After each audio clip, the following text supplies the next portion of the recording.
हमर तोरे जोड़ी बनल रहत के जहान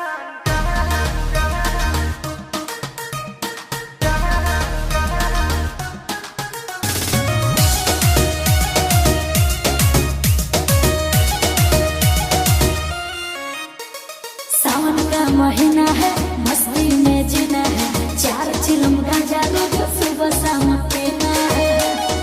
ए सोना, सावन का महीना है, मस्ती में जीना है, 4 चिलम गांजा रोज सुबह शाम पीना है।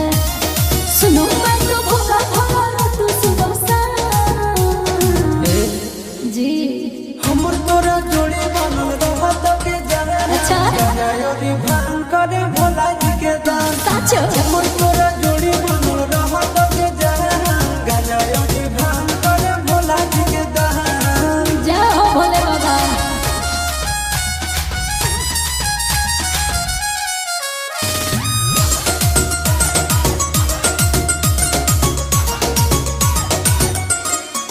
बाबू सोना रे सुनो ना रे जाऊंगी देवो घर सीट के रुए कलर किनी दो ना रे। ए बाबू सुन ना जन कहलिल सोला सुमारी गे मम्मी हो बाबा से हमरे प्यारी गे। पूरा करो ले भोले जिया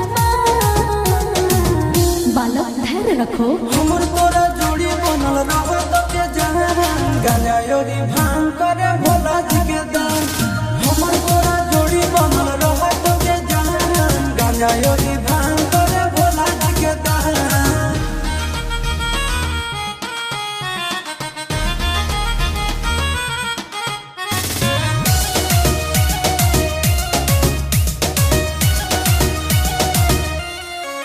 ओ दीवाना रे देवघर जाना रे चूड़ी शंखा बोला जिसमें लिखा बोला लेके आना रे। ए बाबू घर ले बनिया के हम गाड़ी गे। साचो जीवन बाबा के दुआरी गे। जय हो चिंटू आशीष बाबा के धमो ध्यान। हमर तोरा जोड़ी बनल रहत के जहान। गायोरी भान करे भोला जी के दान।